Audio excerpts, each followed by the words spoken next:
A very good morning, my dear students, and welcome to online science class. So, children, we have completed our second term portion. Today, we will be doing the revision of chapter 10 and chapter 11. So, now let's begin with the revision of chapter 10, which is cell and cell organelles. Definition 1. Cell. Cell is the structural and functional unit of living organism. Students, we have learned in our class that cell is the structural and functional unit of living organism. Why it is structural? Because from all cells, one cell comes together and forms a tissue. A tissue gives an organ, and from the organ, the human body is made. We have taken the example of building. How the building is made up of bricks. So, same how the structural and functional unit of building is brick. From one brick we can construct or we can set up the entire building. So same how one cell from one cell a human body is made, that is living organism. So cell is the structural and functional unit of living organism. Question 1. Who am I? The first one. I am ATP producing factory. What is ATP, students? It is the energy released by mitochondria. It is the powerhouse of this cell. ATP, adenosine triphosphate. So, who is the powerhouse of this cell? Who gives energy to the cell? It is mitochondria. So, the ATP producing factory is mitochondria. Now, the second one. I am single layered but maintain cellular osmotic pressure. Who am I? So, students, in a cell, which organelle is for maintaining the osmotic pressure? It is vacuole. It maintains the pressure in the cell and it is also single layered. So, our answer for this question is vacuole. Third one, I support the cell, but I am not cell wall. I have a body resembling net. So, students, it's not a cell wall, but then also the organelle is supporting the cell by the help of its body, which is in a form of resembling net. With the help of it, it can support the cell, but it's not a cell wall. So, which organelle it is? It is endoplasmic reticulum. Fourth question. I am chemical factory. So, mitochondria is the chemical factory of this cell. It is said the chemical factory because it generates most of the supply of the cell of ATP, that is adenosine triphosphate, which is mainly used as the chemical energy. So, hence mitochondria is said as chemical factory. Fifth question. Leaves are green because of me. The answer is chloroplast. Because chlorophyll is a pigment found in the thylakoid membrane of chloroplast in the leaves. So, chlorophyll traps energy and converts into chemical energy and also gives green color to the cell. So, hence, leaves are green because of chloroplast. It is present in plants. Sixth one, it is a process to excrete waste materials out of this cell. So, students, when cell excretes the material, when the cell is throwing out the material from it, then it is said as exocytosis. Moving to question number 2. What would happen if? First question, plasma membrane had not been selectively permeable. So, what it means? If the plasma membrane would not make the entry or exit of only selective substance, then what would be happen? So, Answer: plasma membrane is selectively permeable, which means it allows the entry or exit of selective materials inside and outside the cell. In its absence, the regulated movement of substances in and out of the cell will be affected. Students, plasma membrane is selectively permeable, means it allows entry and exit of selective substances, selective materials. If it would been absent, what would happen? All the materials would have been come inside the cell and harm the internal environment of the cell.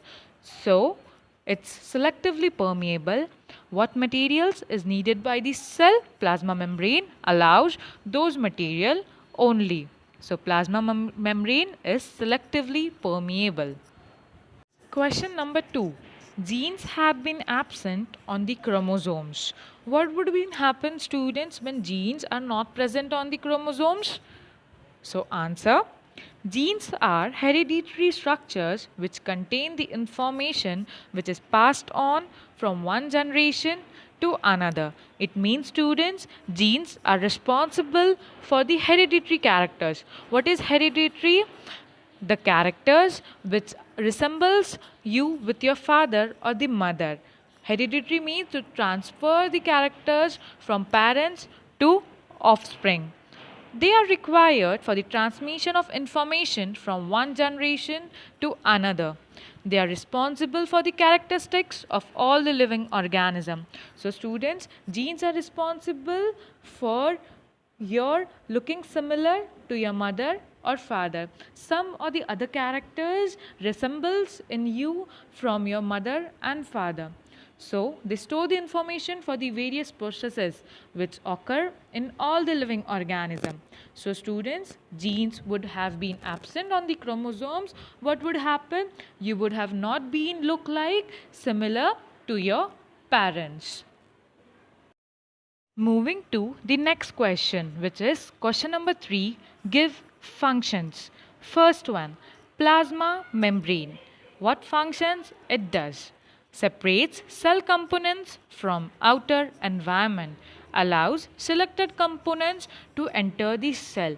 Students, plasma membrane separates all the cell components from the outer environment. It means it is functioning like a boundary, and it also allows only selected material to enter the cell.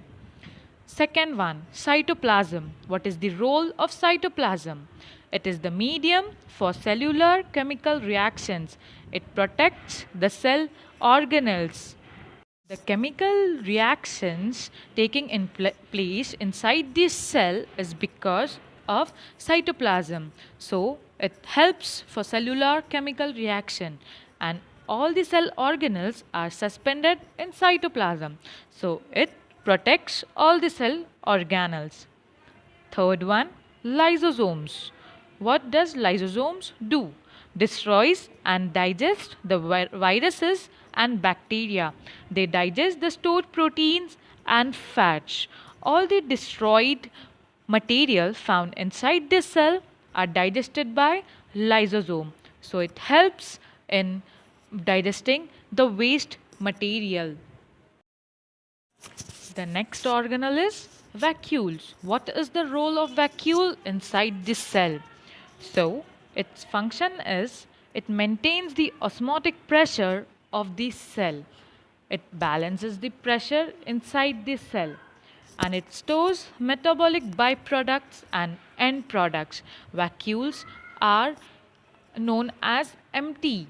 So, what they do? It stores all the metabolic byproducts and end products. So, it helps in storage, and it helps to maintain the osmotic pressure of the cell. Next one, nucleus. What does nucleus do? It controls all metabolic activities, involves in transmission of hereditary characters from parents to offspring. Students, because of nucleus, we are able to look similar like our parents, because nucleus transmits the characters from parents to offspring. So it is responsible for hereditary characters. Okay? So students, now let's revise our lesson number 11, which is human body and organ system. Question 1. Fill in the blanks. First one. RBCs of the blood contain dash an iron compound. So students, which is the protein contained by RBCs and it is also an iron compound? So the answer is hemoglobin. It is the red protein responsible for transporting oxygen. So RBCs of the blood contain hemoglobin, which is an iron compound. So second one, dash is present between thoracic and abdominal cavity. So students, which is the muscle that separates the thoracic and abdominal cavity? The answer is diaphragm. The diaphragm is a thin skeletal muscle that sits at the base of the chest and it separates the thoracic and abdominal cavity. Third one, cardiac muscles are dash. So students, with our wish, do cardiac muscles work? Cardiac muscles mean the muscles of the heart. So it's not our wish that we can tell the muscle you work now or you don't work now. So when from our will the things are not done, it is said as involuntary. So answer is involuntary. Cardiac muscles are involuntary. Fourth one, pH of oxygenated blood is dash. So students, it is 7.4. The pH of oxygenated blood is 7.4, which means it is greater than 7. So it is said as alkaline. So answer is pH of oxygenated blood is alkaline. Fifth one, production of RBCs occurs in dash. So students, from where RBCs are produced? It's the product of red bone marrow. So our answer is red bone marrow. Production of RBCs occurs in red bone marrow. Moving to question number 2. Find odd one out. First one, A, O, K, A, B and B. So students, what you can find? A, O, A, B and B. You have listened it, you have learnt it that it's blood groups. You have heard the blood group as A, blood group as O, blood group as B and blood group as AB. But you have never found it that you have heard that K is my blood group. Have you ever? No. So which one is the odd one? K. K, it is not the blood group. It is an inorganic ion. So why the K is odd one out? It is an inorganic ion, while rest of the 4 are types of blood groups. Second one, blood plasma, platelets, blood transfusion and blood corpuscles. Which one is the odd one out from it? Blood transfusion is the odd one out because students, it is a technique for transferring of blood from donor to recipient. But rest of 3 are all the components of blood. Components means the blood is contained by blood plasma, platelets and blood corpuscles. But blood transfusion means the technique of transferring of blood. So it is the odd one out. Moving to the next question. Question number 3. Explain with reasons. First one, human blood is red colored.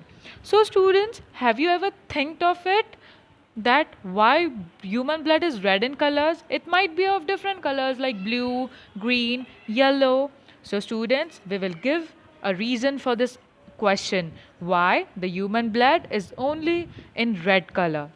So human blood is red in color due to the presence of the respiratory pigment hemoglobin. Students, Hemoglobin is a pigment which is red in color and thus imparts red color to the blood. Our human blood contains pigment known as hemoglobin. The pigment is red in color. So, our human blood is red in color. Question 2. Person with O blood group is considered as universal donor. For students, what do you mean by universal donor? For any blood group, universal means to all, applicable to all. So, why O blood group suits to any blood group? Why O blood group can donate its blood to any of the blood group? So, let's see the reason. Answer. Person with O blood group is considered as universal donor because such an individual can donate blood to a person having any other blood group. So, O blood group is suited to any of the blood group. So, hence, it can donate to all the blood groups. So, it is said as universal donor. So, person with O blood group is said as universal donor. So, moving to question number 4. Explain the differences in arteries and veins. So, what is the difference between arteries and veins?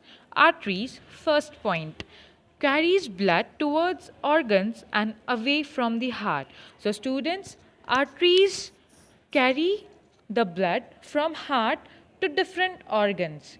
Veins carries blood towards heart and away from organs. So, veins carry the blood from organs to heart. Arteries, second point, carries fully oxygenated blood. So, arteries only carry the blood which is oxygenated.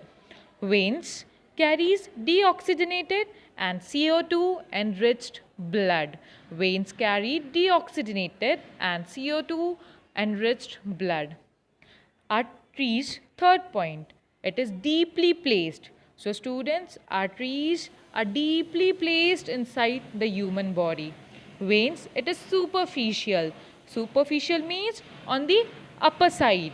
Arteries are placed deeply, means below, and superficial, it is placed above, on the upper side. Arteries have no valves. It means there is no stoppage passage or stoppage duct for arteries because it don't have valves. In veins, have valves to prevent backflow of blood. Valves functions as a door. If the door is open, you can go inside. If it is closed, you cannot move inside. So, veins have valves to prevent the backflow of the blood. So, students, here we finished with the revision of lesson 10 and lesson 11. So, please revise the lessons, learn it properly. Till then, have a good day. Thank you.